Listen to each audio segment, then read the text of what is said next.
topics and opinions expressed in the following show are solely those of the hosts and their guests and not those of W4CY Radio, its employees, or affiliates. We make no recommendations or endorsements for radio show programs, services, or products mentioned on air or on our web.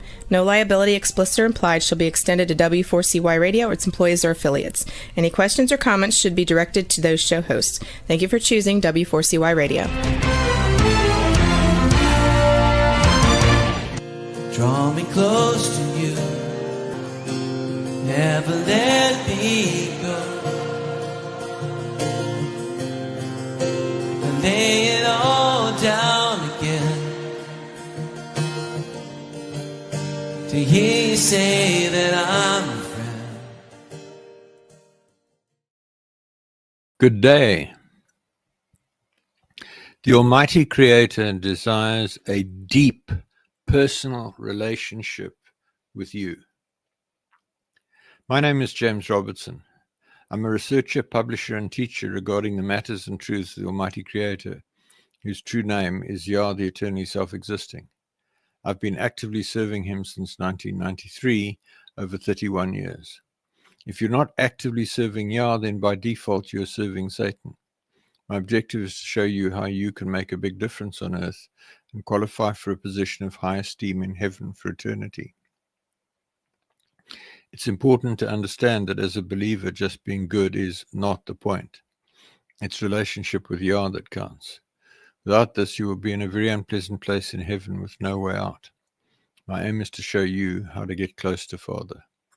If you're a good person without a clear relationship with Yah, then you're in a spiritual no man's land and will not enter heaven when you die. The Creator has said regarding unbelievers, why would I want someone to spend eternity with me when they do not believe I exist?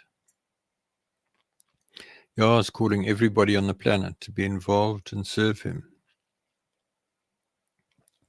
and help him to have victory over Satan.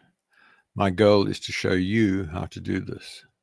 Fundamentally, we each need to learn to see things on earth from Yah's perspective. Please visit my website at www.endtimeissueministries.org or email me on james@endtimesissueministries.org for more information. Today we're going to talk about divine provision is available to every true believer, but we must work for it. We need wisdom to get wealth. So an overview. There's a lot of wrong teaching around the so-called prosperity gospel. What's the truth? Fact is that it is the will of the Almighty for true believers to prosper. We'll look at what's required there. We'll also look at how the mark of the beast affects finances and how symphonio, harmony in marriage, harmony in ministry, affects finances. This is based on the article 2024-0901. Divine provision is available to every true believer. Must work for it. Wisdom to get wealth. So in 3 John, in the Bible, in the Protestant Bible, 3 John 1:2, Beloved, I pray that in every way you may succeed and prosper and be in good health physically, just as I know your soul prospers spiritually, from the Amplified Bible. Consider also Proverbs 8:18, referring to wisdom from Yah, which states, riches and honor are with me, enduring wealth and righteousness, right standing with Yah. Also from the Amplified with the name corrected.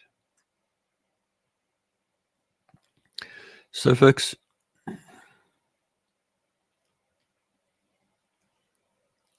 if you're a true believer, and my message is to true believers, I must stress that. If you're a wishy-washy Sunday, Friday, Saturday, whatever day, Christian, Muslim, Jew, Hindu, whatever,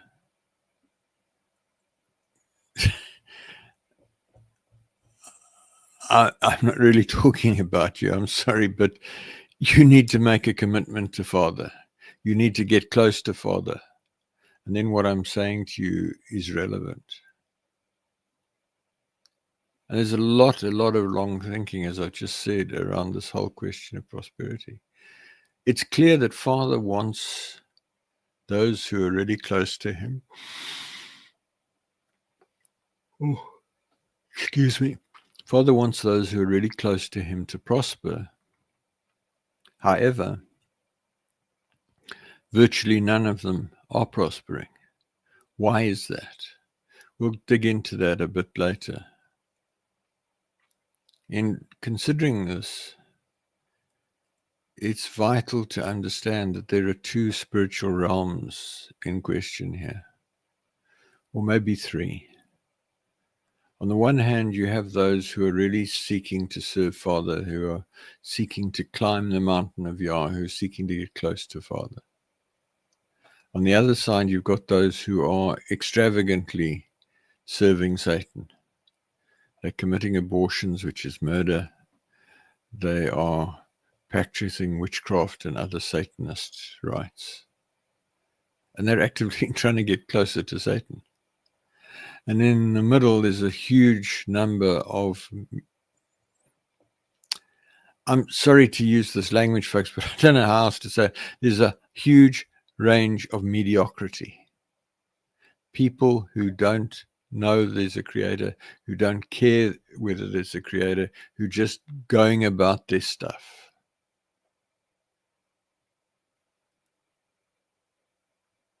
And if you're in that area and you've just stumbled on this broadcast, then by all means listen to the broadcast, but I encourage you to go to the website, www.etim, let's do that again, www.endtimeissueministries.org, one word.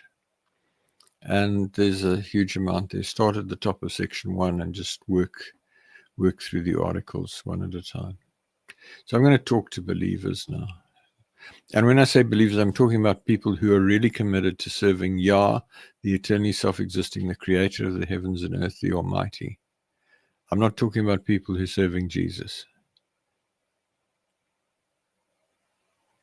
Matthew 27, whatever it is, Matthew 27:37, something like that. Yeshua, Jesus says, the great commandment is love Yah, the eternally self-existing, with all your heart, with all your mind, with all your soul, with all your strength.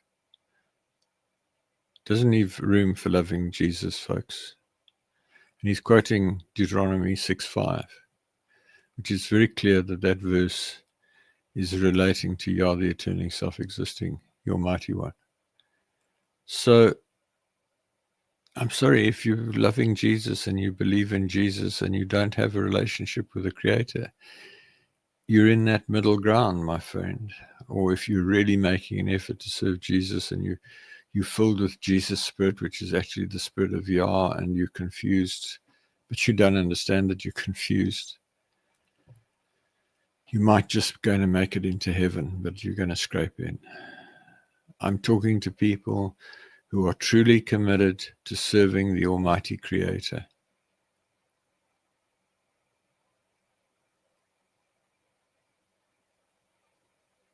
So Philippians 4:19 states, and my mighty one, incorrectly God, will liberally supply, fill up until full your every need, according to his riches and glory by the anointing that was upon Yeshua, commonly called Christ Jesus. This is again from the Amplified with the names corrected. This last passage is instructive, not in Jesus, but in the anointing that was upon Yeshua. So this speaks to anointed believers who are filled with the Spirit of Yah and who are given supernatural wisdom and who labor actively, led by that Spirit, to produce the finances they need to meet their needs. This is not about Jesus doing something as is widely taught. It is about a true believer who's free of sin and truly serving Yah and filled with Yah's Spirit and Yah's wisdom, prospering. Note that there are plenty of case studies in the so-called Old Testament that evidence Yah's hand in prospering people and the nation of Israel. Consider Mattiyahu, Matthew 13:22, as a counterpoint to this. And the one on whom seed was sown among thorns, this is the one who hears the word, but the worries and distractions of the world and the deceitfulness, the superficial pleasures and delight of riches choke the word, and it yields no fruit. Also the Amplified. There's a huge issue with most prosperity teaching in that it looks to Jesus to provide wealth magically and does not teach industrious, spirit-led hard work, and does not warn of the deceitfulness of riches that come and become an end in themselves. It's vital to recognize that prosperity is not founding a church and then seducing people to give you money. That's not the prosperity we're talking about here. Consider also Matthew 6:33, Yahushua speaking. But first and most importantly, seek, aim at, strive after his, in other words, Yah's kingdom and his righteousness, his way of doing and being right, the attitude and character of Yah. And all these things will be given to you also, again amplified with the names corrected. For a detailed discussion of this, see the article on the website, Emunah Faith for Finances, on measures you can take to exercise your Emunah faith for financial prosperity once you've gotten your life right with Yah.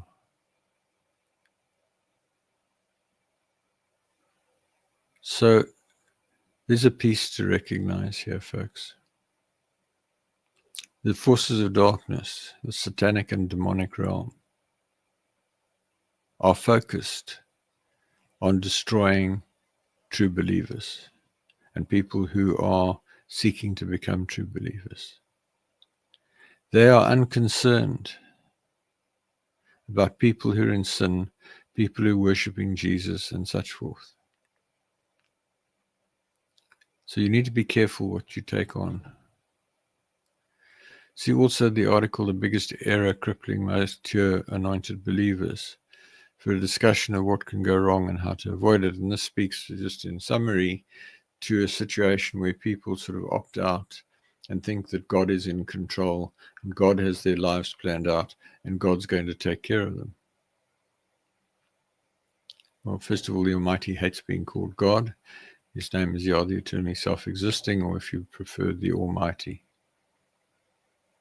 So what happens is, if you're praying to God and Jesus these days, and the dispensation changed in 2003, if you're praying to God and Jesus now, Yah's not answering you. Somebody else is answering you, and you've only got one guess as to who that is. For a discussion on drawing close to the Creator, see the 7 components in drawing close to Yah. Really important. If you're serious, you need to make an effort to get close to Father. Remember also Genesis 3:19, by the sweat of your brow you will eat your food until you return to the ground, since from it you were taken. For dust you are, and to dust you will return. By the sweat of your brow. Yah is not going to magically prosper you. You are going to have to do something constructive in order to prosper. In conclusion, it's time for you to get close to Yah and then walk in divine prosperity. It's truly possible to get to a place of financial blessings and walk in divine prosperity. This is available to you, provided you first get your life right with Yah. And I offer the above to get you started. There's much on the website to help you get your life right with Yah. So I'm now going to talk about another article, 2023-0301, the mark of the beast is breaking any of the 10 commandments, not the microchip. Revelation 13, verses 16 to 17. Also, he compels all, he is Satan, compels all, the small and the great, and the rich and the poor, and the free men and the slaves, to be given a mark on or in their right hand, or on or in their forehead, signifying allegiance to the beast, and that no one will be able to buy or sell except that the one who has the mark, either the name of the beast or the number of his name. Because it's postulated that the microchip will be necessary in order to buy or sell in the so-called New World Order, it is inferred that the microchip is this mark. There are a number of challenges with this interpretation. Number one, the mark of the beast must apply universally. In other words, it must be simultaneously available to every human being wherever they are situated around the planet. Given the logistical challenges of deploying the microchip in such a manner, this is unlikely and at the very least will take years to deploy. The microchip is a human device, whereas the above verses are speaking of a spiritual mark. And thirdly, inherently, the issue relates primarily to believers who will be blocked from trading. The rest are servants of Satan. There's no reason for them to be troubled by whether they have the microchip or not. Folks, in some countries, like the one I live in, the UK, it's almost getting to the point where if you do not have a credit card or a debit card with a microchip, buying stuff is quite difficult. You can still get cash, but the economy is geared to electronic payment. I hardly ever have cash, and if I do have cash, it can sit in my wallet for months without getting spent.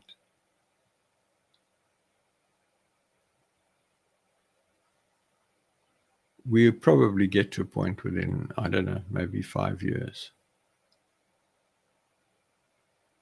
where they'll discontinue cash altogether. And say, okay, well, then the debit card is actually a surrogate for the microchip. No. The microchip has been talked about, in my knowledge, for 30 years. It's not caught on because people have a mental block about having something injected into their wrist or into their forehead.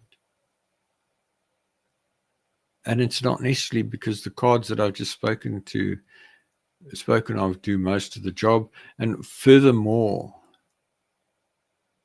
we've got to a point where the use of fingerprints, face recognition, etc., is so advanced that you don't need the chip.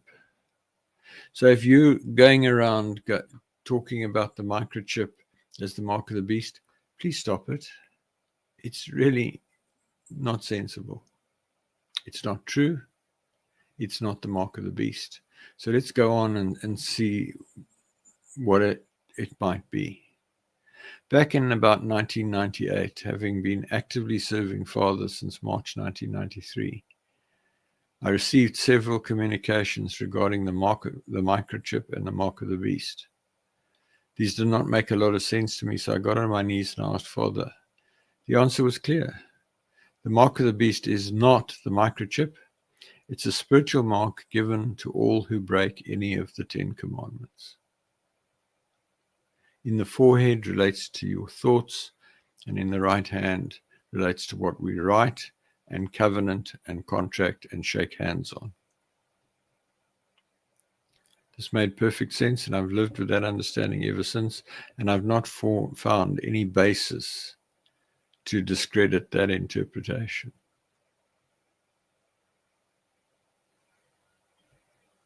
Think about it, folks. The 10 Commandments were given by Yah at Horeb, Mount Sinai. Something like 3,500 years ago. At that stage, there was communication all over the earth. Those commandments go back, in fact, all the way to Noah. They go all the way back to Adam. What Yah was doing at that time was simply a restatement. And the thing to recognize about the 10 Commandments, they were written by Yah himself in stone, on 2 stone tablets. That is a reasonable basis for judgment, folks. And if you understand what I've come to understand over the years and what I've shared on several occasions recently, the 10 Commandments are the fundamental defining entities that define sin. So if you're breaking one of the 10 Commandments, you are committing sin. If you are in pride, then you're making an idol of yourself and you're breaking the 2nd commandment. If you're in lust, you're breaking the 10th commandment. If you're in fear, you're worshiping Satan and you're breaking the 2nd commandment or the 1st commandment, depending on how you want to look at it. See also the article on the website, The Mark of the Beast, under Commandments, the mark of the beast. And all of the 10 commandments, as well as the another article, all of the 10 commandments, as well as the principal commandment, have been almost universally broken and made of no effect. On the web page, commandments of no effect. So to understand the mark of the beast, in order to clarify, the following lists some of the prevalent sources of the mark reference to each of the 10 commandments. So virtually the entire planet has the mark of the beast, so virtually the entire planet can buy and sell. So I'm sorry to be a bit harsh on this, but if you are a sort of a believer and you are not scrupulously cleaning up your life, you're serving Satan at some level, and Satan's going to bless you because you don't have the mark of the beast. Sorry, because you do have the mark of the beast. So the first commandment, the great commandment, love Yah, the eternally self-existing, your mighty one, with all your heart, with all your mind, with all your soul, and with all your strength. Deuteronomy 6, verse 4, and Matthew 22, verse 37, that I referred to earlier. The great commandment. If you do not believe in Yah, or if you believe but do not have a relationship with Yah, i.e. love him, chesed him, then you have the mark and you're a servant of Satan. You've got nothing to worry about regarding and buying and selling. Huge portion of the world's population. Commandment number 1. Yah, the eternally self-existing, is one mighty one. You shall have no other mighty ones beside him. This is broken through the worship of the Bible, Jesus, Moshe, Moses, Muhammad, etc. If you worship Jesus and believe that Jesus is God, or believe in the Trinity, or idolize Moshe, Moses, or idolize Muhammad, then you have the mark and you're a servant of Satan. You have nothing to worry about regarding buying and selling. Somebody asked me a few weeks ago, tell me, there are these people, these religious people who are prospering. They've got these fancy, huge churches. They've got private jets. They drive nice cars. They live in nice houses. Why are we battling? Well, the answer to why you're battling is at least partly because they're worshiping Jesus. They're observing Sunday as the Sabbath. They're not really serving Yah at all. And so the forces of darkness bless them to make them think that Yah is blessing them. You say, how does you make this statement about worshipping Muhammad? Folks, if somebody says something ugly about Muhammad and you beat them up or kill them, then you have made Muhammad a mighty one equal with Yah. You're sinning, my friend. Muhammad was just a man. Like Yeshua, Jesus, was just a man. Like Moshe, Moses, is just a man. Filled at some level in each case with the Spirit of Yah, and at some level led by the Spirit of Yah. Then commandment number 2, which is an extension of the previous point in a sense, no idols. It's broken with the Bible is the holy word of God and without error. Likewise the Quran, likewise Bible school, Bible study, the Torah, the cross, the car, the house, the wife, the husband, etc. Anything or anyone that comes between you and service to the Creator. So, but Bible study is what you do to get close to God. No, on your knees with Yah, worshiping Yah, reading about Yah, that is service to Yah. Going to a school and being taught in your head about some other person's interpretation of the Bible is not worshiping Yah. It's making an idol of the Bible. And Yah says that the Bible is the biggest idol on the planet today. And guess what? Yah says he hates the Bible. So if you, and the same with the Quran, if somebody defaces a Quran or burns a Quran or tears up a Quran and you beat them up or shoot them or kill them, you're making an idol of the Quran. The Quran is just a book. The Quran condemns the Christians and the Jews for worshipping their book, and now the Muslims are worshipping their book. They're just as guilty. In fact, they're more guilty because they are condemned by the very message that they're preaching. So again, if you're doing any of those things, you've got the mark, you're a servant of Satan, you've got nothing to worry about regarding buying and selling. And I say again, my message is to people who are really committed to Father. Commandment number 3, do not take the name of Yah, the eternally self-existing, your mighty one, in vain. It's broken because almost no one knows his name. Many say Yah or Yah for yes, have yahoo.com email addresses, use the false names such as the Lord instead of Yah, the eternally self-existing, God instead of the Almighty, Jesus instead of Yahushua instead, etc. If you're doing any of these things, then you have the mark, you're a servant of Satan, you've got nothing to worry about, except that when you get to the end of your life, you're going to get a really nasty shock. Commandment 4, keep the Sabbath, relates to the seventh day of the week, which is Saturday, from sunrise Saturday to sunrise Sunday, and the high Sabbaths of the Almighty being Pesach, or Passover, Shavuot, or Pentecost, Yom Teruah, the Day of Trumpets, Yom Kippur, the Day of Atonement, Sukkot, the first and the great day, the Feast of Tabernacles. The Christian world largely observes the Sabbath, the Sunday, the Day of the Sun, an abomination in the sight of the Almighty, and totally ignores the high Sabbaths, preferring instead to observe the Sabbaths of Satan, Christmas, New Year, Halloween, Easter, etc. See Satanic Feasts for more information. If you're doing any of those things, you have the mark. You don't have to worry until you get to the end of your life and you come before the judgment seat. And if you're some sort of a believer, you're going to end up in hell for a while. Then chesed, love your neighbor as yourself. Matthew 22:13-9. If you're doing anything that detriments your fellow believer or your neighbor, whoever you come into contact with, then you have the mark and you're a servant to Satan, you've got nothing to worry about. Commandment number 5, honor your parents. Few people today, certainly in Western society, show their parents the honor and respect due to them. In particular, most parents are abandoned and left to live alone in their old age, with occasional visits by their children when they should be nurtured in the body of their families, together with their grandchildren. This includes not arguing with your parents, not cursing them, etc. Again, if you farmed your parents out to an old age home and you go and visit them for an hour on Sunday, sorry, you're guilty, you've got the mark.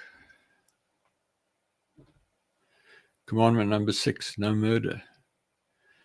The so-called Christian world largely accepts abortion, which is outright murder and sacrifice to Moloch, as well as contraceptive methods that cause the fertilized egg not to implant, which is also a form of abortion and murder. In addition, the death penalty for murder has largely been abolished, despite it being a clear instruction of the Almighty that murderers should be put to death. If you're doing any of these things, then you have the mark and you're a servant of Satan. And again, you've got nothing to worry about until you get to the end of your life and you stand before the judgment seat. And Father says, depart from me, you worker of iniquity. I never knew you. Or you know what? Go and spend the next 10 years being tortured and tormented in hell for all your unconfessed sins. In commandment number 7, no adultery. Lies about church marriage, loss of understanding of the Virgin's covenant, etc. Serial monogamy resulting in polyandry and polygamy means that almost all people today are breaking this commandment. The church says there's such a thing as sex before marriage. Not so. The act of sexual intercourse with a virgin, a widow, or a truly divorced woman is the act of marriage in the sight of Yah. The church can bless that union, but apart from that, what the church does is just mumbo jumbo. You might need to do it just from a legal point of view so that the woman can take the man's name and be registered as his wife for legal purposes and tax benefits and things like that. If you're a man and you've taken the virginity of several women and they're not living with you, you've got a big problem on this one. If you're a woman and you've had sex with several men, you've got a big problem here. There are prayers that can be prayed, things that can be done. They're dealt with on the website. But if you're doing them, you may have had sex with women, you may have had sex with 1 or 2 or 3 or 4 other men before you got married. The marriage is meaningless in the sight of heaven. You're in adultery. At the end of your life, you're going to go and be tormented in hell. But for the rest of the time, you don't need to worry about the mark of the beast because you've got it and you're fine. Which is a little bit of a paradox and not really what I should have said. But anyway. Commandment number 8, no stealing. Much of the conduct of the world involves some level of deceit and misrepresentation in commerce. This is stealing. In particular, the church lies wholesale about the Almighty, the Bible, the future of people, and takes tithes and offerings that yoke the people who give into the error and dishonesty of those they give it to.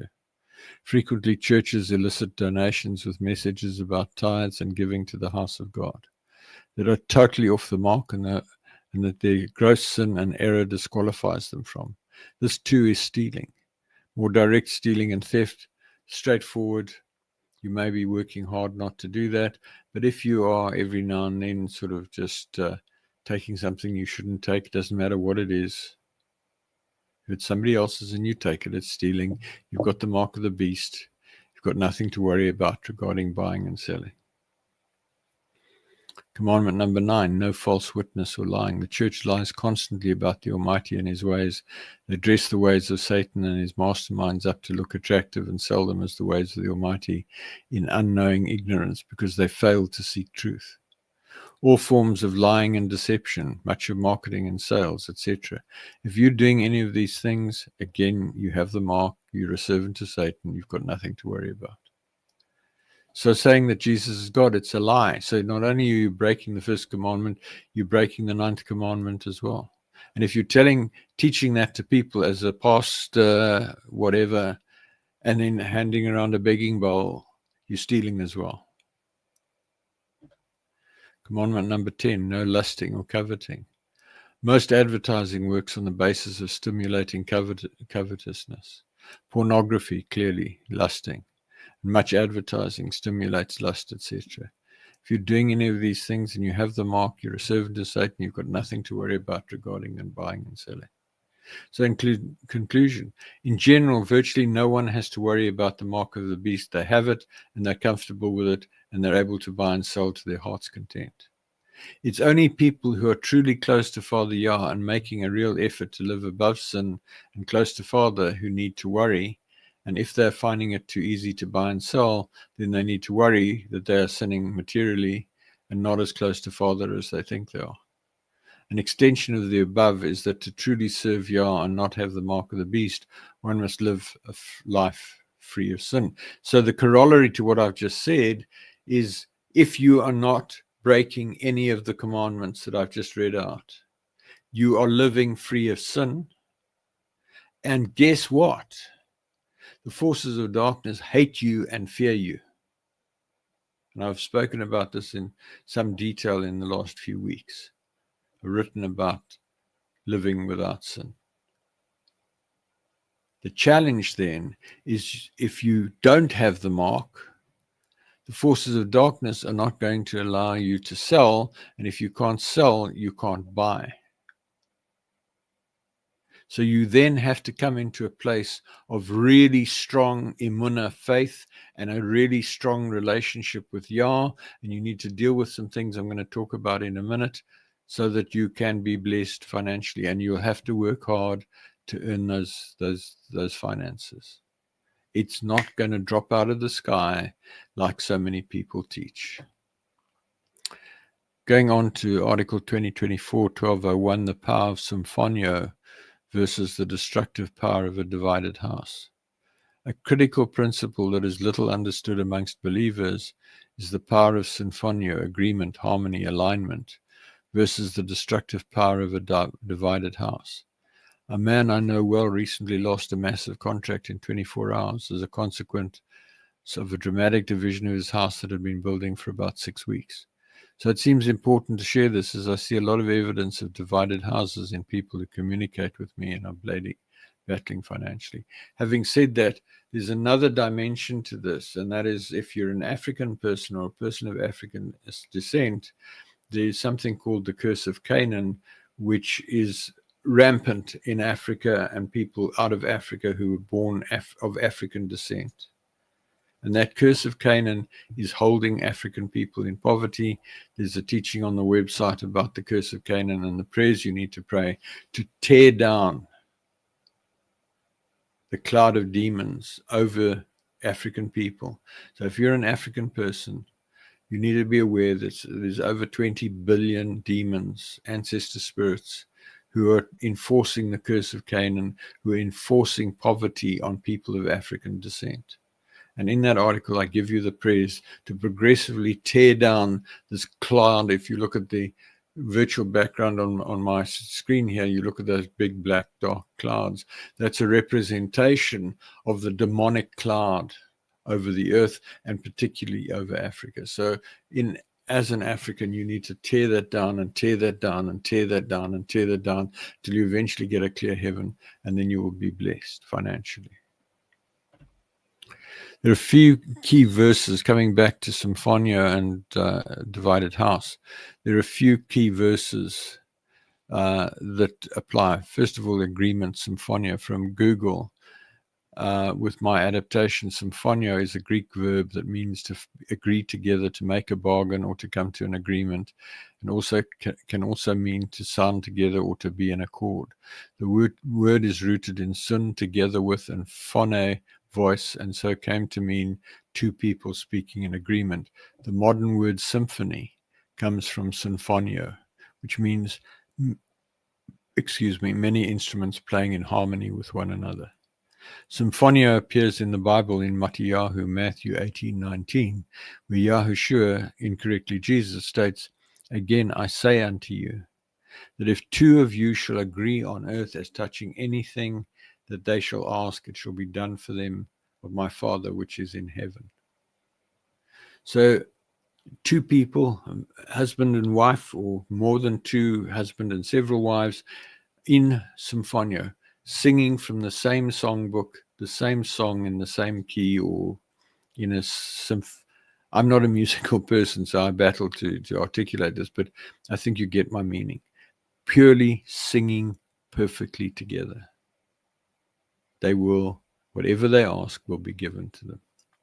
This is critical. A house that is in Symphonia, be it a marital house, an assembly, church, a business, or any other collective of people, a country, a nation, is a powerful spiritual force. The key concept here is many instruments playing in harmony with one another. So many voices singing the same song in the same key in perfect harmony. That's Symphonia. The more people involved, the more challenging this is to achieve, but it applies to a marital house of two upwards and is extremely powerful. The converse of that is a divided house. Matthew 12:25 and Mark 3:25. Knowing their thoughts, Yahushua said to them, "Any kingdom that is divided against itself is being laid waste, and no city or house divided against itself will continue to stand." Modern society encourages debate and disagreement, but a unit of two or more believers cannot afford this. The forces of darkness will take you apart, as in the example in the introduction. Folks, you need to realize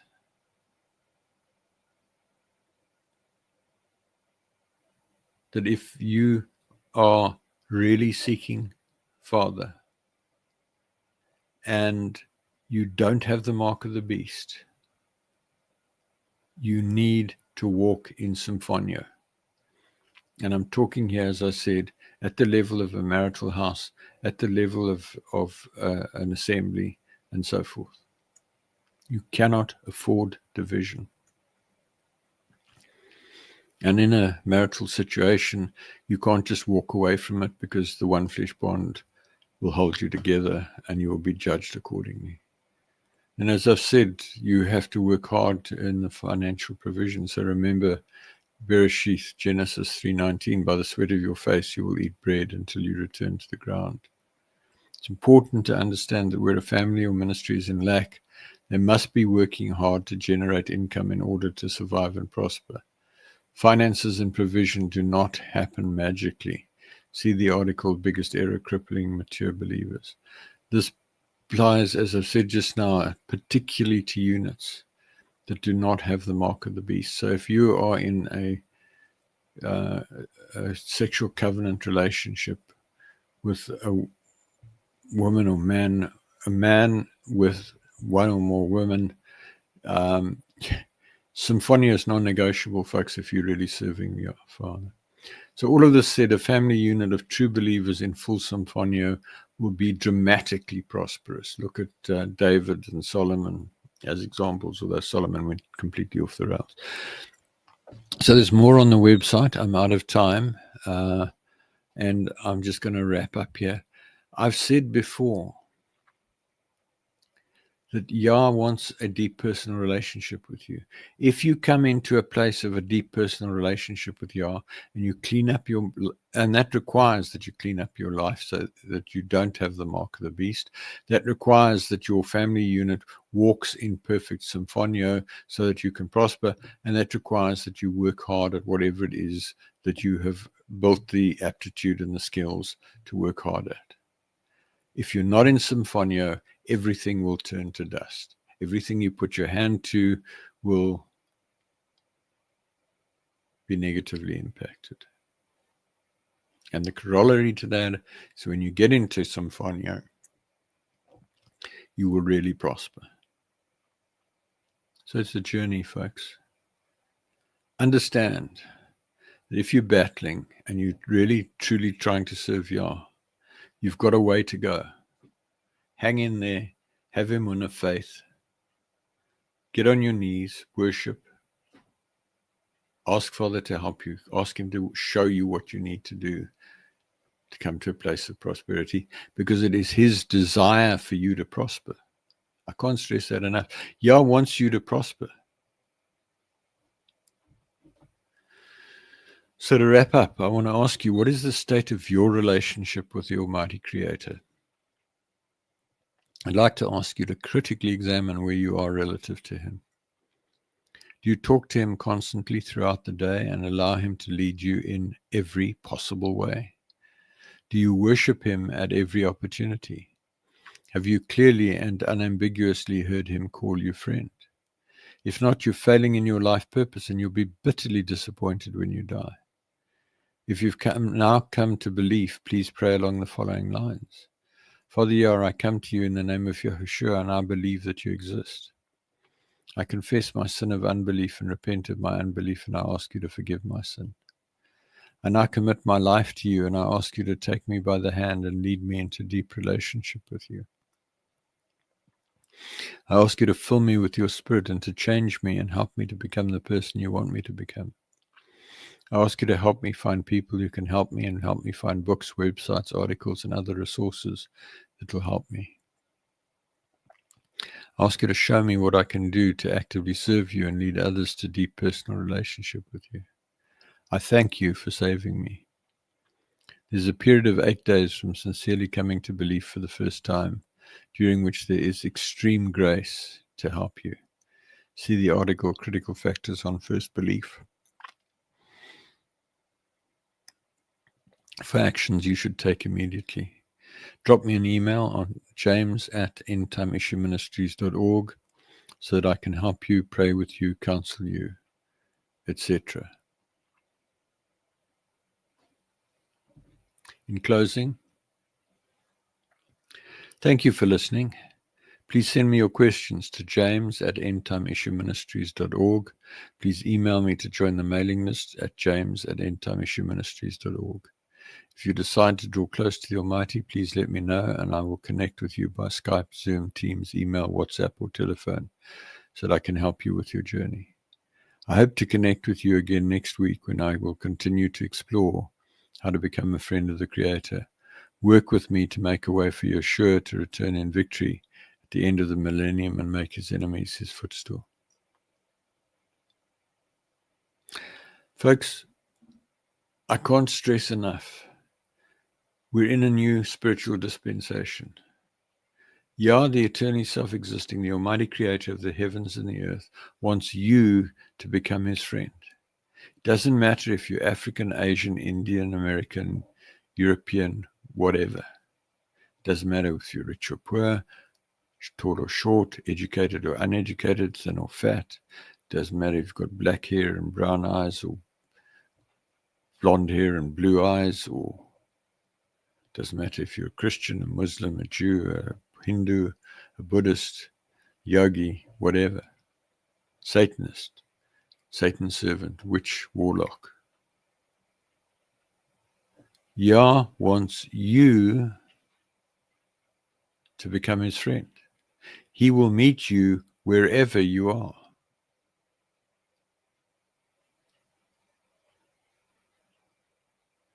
As I said before, email me on james@endtimeissueministries.org, and we can get on Zoom or whatever, and I will counsel you, I will pray for you, I will help you on your journey. Get on my mailing list. There are articles every week that will help you to grow. Go to the website, endtimeissueministries.org, as per the URL in the email addresses. There's a wealth of information there that will help you with your journey. Start at the top of section 1 and just follow the links through the email trail. Folks, I'm out of time. If you've been with me for a while, you're probably going to drop off now, and I'm going to say good night. For those of you who are here for the first or second time, please stay on. I've got something I want to share with you. So for those who are dropping off, I say good night, have a good weekend, and I'll see you next Friday. In closing, who am I? James Robertson. I have a doctorate in engineering, and I'm a retired military commander. I now work as a management consultant. I have over 31 years' experience of actively seeking to draw close to the Almighty, following a dramatic encounter with him on the 12th of March, 1993, when he spoke to me audibly in a locked room, and I knew for certain that he was real. In learning about Father, I applied my deep-seated aversion to failure, brought out of an accident in early childhood, coupled to my engineering and military training of rigor in preventing failure, to my seeking of knowledge about Father. This journey led to numerous supernatural experiences, prayers answered, and clear communication with the Creator. It forms the basis for what I teach in these programs. See the video, Why Seek Relationship, for an overview of what I believe. Please visit my website at www.endtimeissueministries.org. The ETI version of the Bible with correction of translation errors is on the ETI Bible version page. For recordings of nearly all of the teachings broadcast so far, search on Google for Relationship with Creator Radio, and you'll find about 4 podcast websites with back issues. Also go to www.relationshipwithcreatorradio.com for all the back issues. Transcripts are on the transcripts of broadcast page for nearly all the broadcasts. Books with teachings from 1998 until May 2019 are at the Books for Printing page. I publish regular email articles. Email me on james@endtimeissueministries.org to be added to the list, or to seek counsel or prayer or give me feedback. Visit the website and use the Google search, article keyword cloud, table of contents, and article search to locate the information you're looking for. Folks, there's a wealth of information, as I said a moment ago. That's it. I'm out of time. Thank you so much for listening. I look forward to seeing you next week. Have a good weekend. Good night. Father, I come to you, lifting up my hands. By your grace I stand, just because you love me. I know your favor.